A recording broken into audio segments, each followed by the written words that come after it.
Lecture में हम लोग डिस्कस करेंगे ट्रांसफर ऑफ प्रॉपर्टी एक्ट के टॉपिक पे। लेक्चर को स्टार्ट करने से पहले एक रिक्वेस्ट है दोस्तों आप लोगों से कि आप नीचे दिए गए सब्सक्राइब बटन पे क्लिक करें और बेल आइकन दबाएं ताकि आपको मेरे डेली लेक्चर मिल सके। अगर आपको कोई समस्या है लॉ से रिलेटेड तो आप कमेंट बॉक्स में कमेंट जरूर करें। तो चलिए आते हैं आज के लेक्चर पे। आज हम लोग डिस्कस करने वाले हैं टीपीए के टॉपिक पे और आज हम लोग देखेंगे 4 सेक्शन को, सेक्शन 22, 23, 24, 25। ठीक है। एक रिक्वेस्ट है दोस्तों लेक्चर को स्टार्ट करने से पहले कि आप जब इस वीडियो को देख रहे हो तो अपने पास टीपी एक्ट का बेयर एक्ट या फिर टेक्स्ट बुक साथ रखें ताकि आपको सहूलियत हो ये सेक्शन को समझने में। ठीक है। तो आइए स्टार्ट करते हैं सेक्शन 22 को। 22 क्या कहता है? क्लास ऑफ कॉन्टिजेंट ट्रांसफेरी का। दैट मीन्स की जो कॉन्सेप्ट है सेक्शन 22 का क्लास ऑफ कॉन्टिजेंट ट्रांसफेरी के कॉन्सेप्ट पे बेस्ड है। अब ये होता क्या है पहले आप एग्जाम्पल से समझिए। मान लीजिए प्रॉपर्टी ट्रांसफर हुआ, एग्जाम्पल समझा रहे हैं। ठीक है। मान लीजिए प्रॉपर्टी ट्रांसफर हुआ है किसको? एक बच्चे को, एक चिल्ड्रेंस को हुआ है। ठीक है। अब एक चिल्ड्रेंस में कौन कौन आएंगे? S1, मान लीजिए S2, S3, S4। अब देखिए तो यहां पे कंडीशन क्या है ट्रांसफर का कि इन बच्चों में प्रॉपर्टी वेस्ट होगा सब्जेक्ट टू द कंडीशन। वो कंडीशन क्या है कि इन बच्चों में कोई भी बच्चा, ठीक है, अगर एक पार्टिकुलर एज अटेंड कर लेता है, for example age of 18 year attend कर लेगा जो भी बच्चा, उसमें प्रॉपर्टी जो है वेस्ट हो जाएगा। ठीक है, क्लियर है। तो अब यहां देखिए ये जो क्लास ऑफ ट्रांसफेरी है इसको ही हम लोग कहते हैं कॉन्टिजेंट ट्रांसफेरीज। अब यहां इस ट्रांसफेरी को कॉन्टिजेंट ट्रांसफेरी का दर्जा क्यों मिला? क्योंकि यहां पे जो ट्रांसफर हुआ है सब्जेक्ट टू द कंडीशन हो रहा है। ठीक है, कि भाई जो ट्रांसफर हुआ है प्रॉपर्टी वो उन्हीं बच्चों में वेस्ट होगा जो एक particular age of 18 year attend करेगा। ठीक है। तो सेक्शन 22 के अनुसार अगर मान लीजिए प्रॉपर्टी ट्रांसफर हुआ, ठीक है, और प्रॉपर्टी ट्रांसफर हुआ एक बच्चों को और सब्जेक्ट टू द कंडीशन कि वह पार्टिकुलर एज अटेंड कर लेगा तो ही प्रॉपर्टी जो ट्रांसफर हुआ वो वेस्ट हो जाएगा। ठीक है। तो यहां पे ये जो वेस्टिंग ऑफ इंटरेस्ट हो रहा है, यहां ध्यान दीजिए, जो वेस्टिंग ऑफ इंटरेस्ट है वो डिपेंड है कॉन्टिजेंट इवेंट पे। या कॉन्टिजेंट इवेंट क्या है? बच्चे का वो particular age, that means age of 18 year होना। ठीक है। तो अब यहां इसलिए इसको दर्जा दिया गया कॉन्टिजेंट ट्रांसफेरी का। ठीक है। 22 कहता है कि प्रॉपर्टी जो प्रॉपर्टी ट्रांसफर हुआ है वो प्रॉपर्टी वेस्ट होगा उसी ट्रांसफेरी में। ठीक है। उस मतलब कि क्लास ऑफ ट्रांसफेरी के उसी व्यक्ति में या उसी पर्सन में जो उस पार्टिकुलर एज को अटेंड कर लेगा, एज ऑफ 18 ईयर को। ठीक है। तो अगर मान लीजिए ये प्रॉपर्टी है, ये ट्रांसफर हुआ इनको किस कंडीशन पे? इस कंडीशन पे कि जो बच्चा एज ऑफ 18 ईयर अटेंड कर लेगा। तो यहां पे अब ये बार बार आपके मन में सवाल उठ रहा होगा कि क्यों, क्या ये गारंटी सभी बच्चा तो एज ऑफ 18 ईयर कभी ना कभी अटेंड कर ही लेगा। ठीक है। लेकिन क्या ऐसा जरूरी है कि अटेंड कर ही ले? अगर मान लीजिए मीनवाइल किसी की मृत्यु हो जाती है तो वो एज ऑफ 18 ईयर अटेंड कर नहीं पाया किसी भी कारणवश। ठीक है। तो किसी भी कारणवश अगर कोई भी बच्चा 18 वर्ष नहीं अटेंड कर पाया तो फिर वो ट्रांसफेरी नहीं माना जाएगा, प्रॉपर्टी उसमें वेस्ट नहीं होगा। मान लीजिए कि ट्रांसफर हुआ कंडीशन पे और वो कंडीशन पूरा होता, उससे पहले ही क्या हुआ? S4 मर गया। ठीक है। मतलब S4 एज ऑफ 18 ईयर को अटेंड करता, उसके पहले ही मर गया। समझ में आ रहा है? कोई भी कारण से मर सकता है। ठीक है। दैट मींस कि S4 as of 18 year attend नहीं कर पाया। ठीक है। और प्रॉपर्टी जो ट्रांसफर हुआ सब्जेक्ट टू द कंडीशन कि भाई उसी बच्चे को जाएगा S1 का जो एज ऑफ 18 ईयर अटेंड कर लेगा। तो एज ऑफ 18 ईयर को अटेंड करने से पहले S4 मर गया तो फिर प्रॉपर्टी जो है वो वेस्ट होगा। ठीक है। किस में हो जाएगा? तो इन तीनों में हो जाएगा। ठीक है।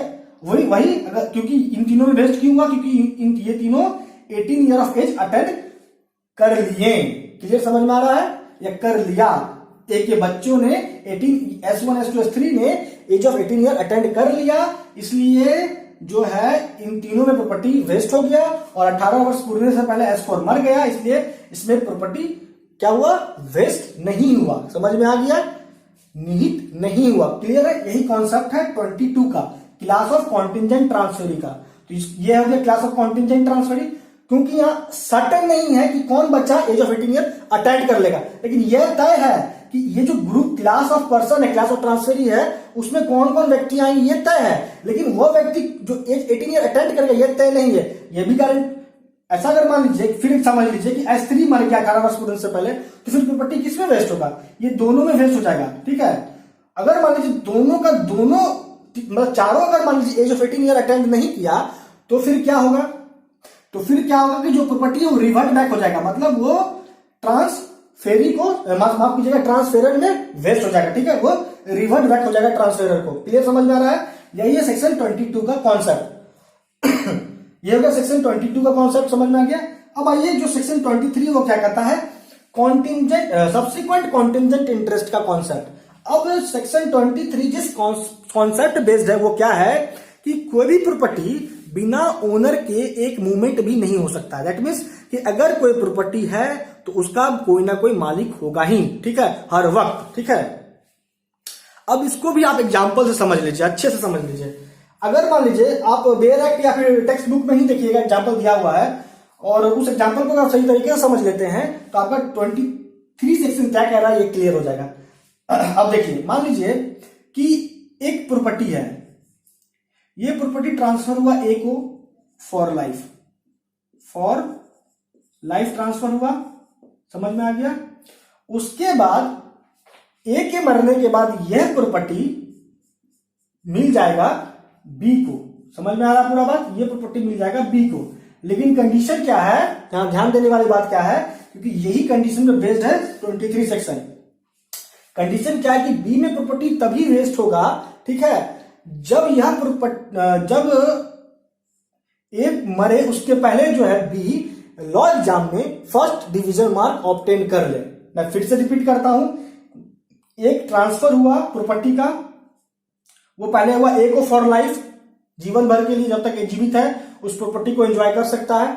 ठीक है, उसके बाद ए के मरने के बाद बी को प्रॉपर्टी चला जाएगा, लेकिन कंडीशन क्या है कि बी को प्रॉपर्टी मिले या बी को प्रॉपर्टी ट्रांसफर्ड हो, ठीक है, उसके पहले, मतलब ए के जीवित हो रहने से पहले बी फर्स्ट डिवीजन मार्क ले आए तो ही। ठीक है, तो अब यहां समझिए बात, अब यहां आपको बात समझना है 23 क्या हो रहा है कि देखिए, जब ट्रांसफर हुआ, अब 23 एक एग्जांपल को माइंड में रख लिए कि बी को इंटरेस्ट कब मिलेगा या बी को प्रॉपर्टी कब मिलेगा, जब ए के मरने से पहले बी फर्स्ट क्लास मार्क या फर्स्ट डिवीजन मार्क्स ऑब्टेन कर ले। ठीक है, अब यहां तक इस पॉइंट को यहां पे पेंडिंग करते हैं। अब आते हैं 23 को डिटेल में समझिए। मान लीजिए ट्रांसफर हुआ, ये एक ट्रांसफर है, उस ट्रांसफर में दो इंटरेस्ट क्रिएट हुआ, फर्स्ट सेकंड, पहला इंटरेस्ट प्रायर इंटरेस्ट, दूसरा इंटरेस्ट सब्सिक्वेंट इंटरेस्ट। और दूसरा इंटरेस्ट सब्सिक्वेंट इंटरेस्ट है, उसका नेचर कैसा होना चाहिए? Contingent in nature. Contingent in nature क्या होता है कि सब्सिक्वेंट इंटरेस्ट जो है उस घटना पे बेस्ड है, उस इवेंट पे बेस्ड है, जो हो भी सकता है नहीं भी हो सकता है। ठीक है, जैसे देखिए बी के फेवर में जो इंटरेस्ट क्रिएट हो रहा है वो कैसा है? सब्सिक्वेंट इंटरेस्ट तो है ही है, क्योंकि ए के फेवर में जो इंटरेस्ट क्रिएट हुआ है फॉर लाइफ, उसके बाद जो इंटरेस्ट क्रिएट हो रहा है उसको सब्सिक्वेंट इंटरेस्ट तो बोलेंगे, साथ में वो इंटरेस्ट कॉन्टिजेंट भी है। क्यों? क्योंकि ऐसा तो हो सकता है कि बी फर्स्ट डिवीजन मार्क ला भी सकता है, फर्स्ट डिवीजन मार्क्स नहीं भी ला सकता है। ठीक है, तो अब ऐसे कंडीशन में क्या होगा दोस्तों कि अगर ए मर गया, ए अगर मर गया, ठीक है, और ए के मरने के बाद जिस डेट को ए मरा उसके बाद उस डेट तक, ठीक है, उस डेट के पहले या उस डेट तक अगर बी फर्स्ट डिवीजन मार्क नहीं ला पाया तो क्या होगा? तो ऐसे अवस्था में प्रॉपर्टी चला जाएगा इन अबायंस, दैट मीन्स कि उस वक्त उसका कोई मालिक नहीं होगा।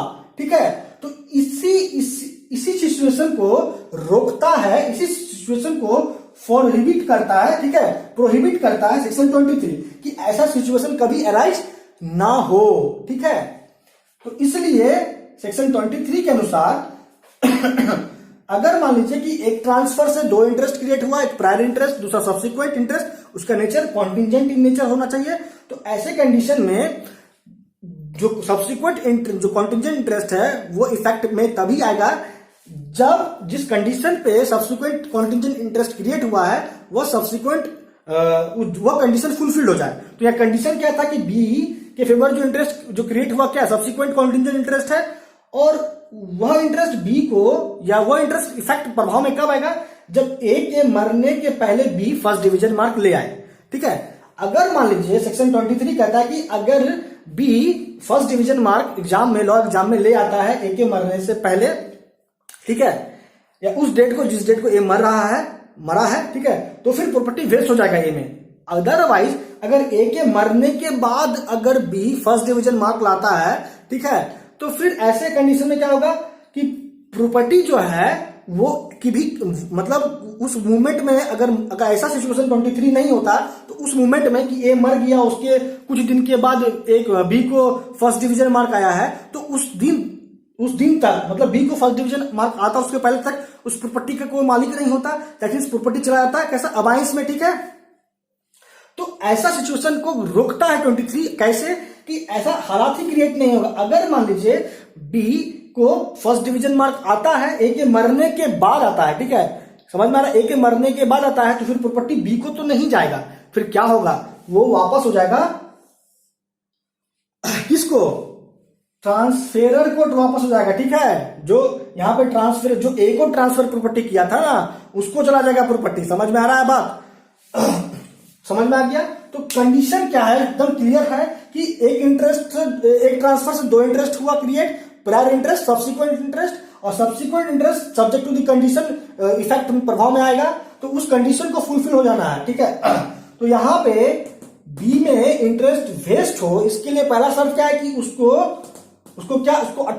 फर्स्ट डिवीजन मार्क ऑब्टेन कर लेना है, और वो भी कब, एक के जीवित रहने तक में। ठीक है, एक के मरने के पहले तक यूं कह लीजिए। ठीक है, क्योंकि एक के मरने के बाद अगर फर्स्ट डिवीजन मार्क आया, बी को फर्स्ट डिवीजन मार्क आता है के मरने के बाद, तो फिर उसका कोई वैल्यू नहीं होगा, प्रॉपर्टी बी में वेस्ट होगा नहीं, वो रिवर्ट बैक हो जाएगा, ट्रांसफेरर को चला जाएगा। ठीक है, या ट्रांसफेरर भी मर गया तो उसके लीगल एयर को चला जाएगा। क्लियर, समझ में आ गया 23 सेक्शन। अब आइए 24 सेक्शन क्या कहता है ये समझिए। 24 में क्या होता है, आप मान लीजिए इसको भी एग्जाम्पल से समझ लीजिए, आपको सहूलियत हो जाएगा। सेक्शन 24 के लिए एग्जाम्पल है कि मान लीजिए एक प्रॉपर्टी ट्रांसफर हुआ ए को ट्रांसफर हुआ है फॉर लाइफ। ठीक है, जब तक ए जीवित है उस प्रॉपर्टी को एंजॉय कर सकता है, और ए के मरने के बाद, ए के यहां ध्यान देने वाली बात क्या है कि 24 को समझना है, तो इस एग्जाम्पल को समझना बहुत जरूरी है।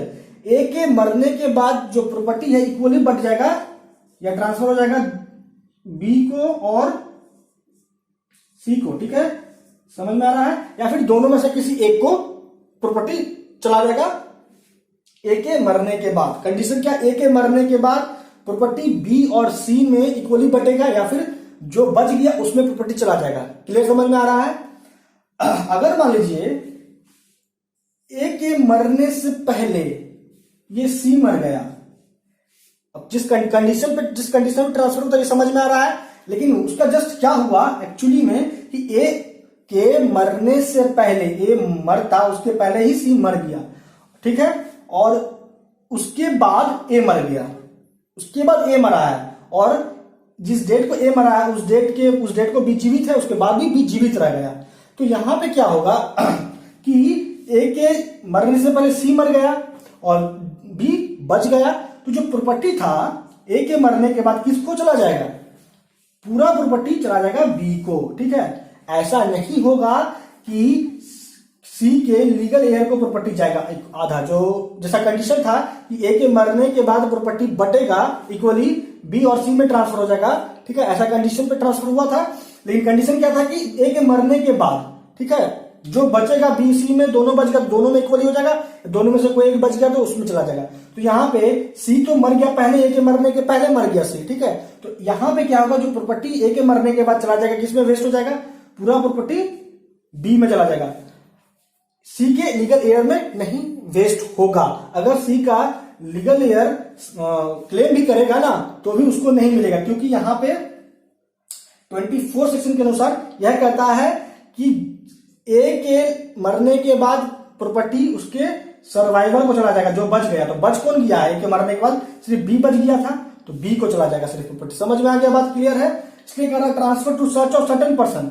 यहाँ पे जिस ट्रांसफरी जो है वो उसको हम असर्टेन कर सकते हैं कि कौन है, बीसी है, ठीक है।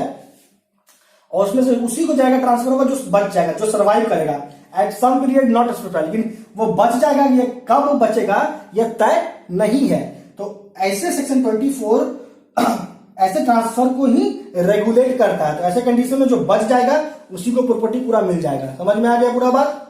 अब आइए 25 कहता है कि अगर कोई 25 सेक्शन समझिए कि अगर कोई ट्रांसफर हुआ और transfer subject to the condition हुआ और वो कंडीशन का नेचर क्या है, अगर वो कंडीशन फॉरबिडन बाय लॉ है या फिर इम्पॉसिबल है टू बी फुलफिल्ड, ठीक है, या फिर अगर उस कंडीशन को फुलफिल करने को परमिट दिया गया तो उससे क्या हो सकता है, इंजूरी हो सकता है किसी व्यक्ति को या किसी व्यक्ति के प्रॉपर्टी को, ठीक है, या कोर्ट उस कंडीशन को क्या कहती है, मानती है इमोरल मानती है या फिर अपोज टू पब्लिक पॉलिसी मानती है। तो ऐसे कंडीशन पे अगर कोई प्रॉपर्टी ट्रांसफर हुआ, ठीक है, तो वो ट्रांसफर ही क्या हो जाएगा, वाइड हो जाएगा। क्लियर है।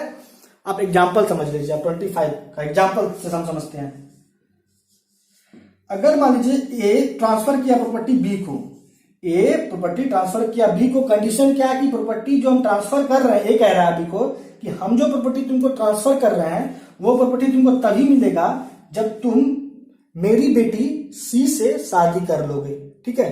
और जिस डेट को ट्रांसफर हो रहा था ना, उस डेट को सी की बेटी मरी हुई थी, ठीक है, जीवित नहीं थी। तो अब यहाँ पे वो जिस कंडीशन में प्रॉपर्टी ट्रांसफर हुआ बी को, वो कंडीशन बी कभी फुलफिल कर पाएगा, वो इम्पॉसिबल है टू बी फुलफिल्ड। तो ऐसे हालात में पूरा ट्रांसफर ही क्या होगा, वाइड हो जाएगा। समझ में आ रहा है। फिर एक एग्जांपल लेते हैं। अगर मान लीजिए ए ट्रांसफर किया प्रॉपर्टी बी को, कंडीशन क्या है, शर्त क्या रखा ए कि बी को ए की वाइफ को मारना है, ए की वाइफ का मर्डर करना है। इस कंडीशन पे ही ट्रांसफर हुआ है प्रॉपर्टी बी को। तो अब यहां जो कंडीशन वो क्या है, फॉरबिडन है बाय लॉ। समझ में आ रहा है। तो इस कंडीशन पे जो प्रॉपर्टी ट्रांसफर हुआ है, तो ऐसे कंडीशन पे अगर कोई प्रॉपर्टी ट्रांसफर हो तो पूरा ट्रांसफर ही क्या हो जाता है, वाइड हो जाता है। क्लियर हो गया। सेक्शन 25 भी क्लियर हो गया, 24 भी क्लियर हो गया, अच्छे समझ में आ गया, 23, 22 क्लियर हो गया। तो अब हम लोग लेक्चर को कंक्लूड करते हैं। और इस लेक्चर में हम लोगों ने 4 सेक्शन को समझा, और जो भी सेक्शन बच गया है जैसे 20, 26, 27, 28 और टीपी एक्ट के आगे का सेक्शन, ठीक है, तो उसको हम लोग नेक्स्ट लेक्चर में कवर अप कर लेंगे। तो दोस्तों आज इस लेक्चर में इतना ही। आपका अब तक हमारे साथ बने रहने के लिए बहुत बहुत धन्यवाद।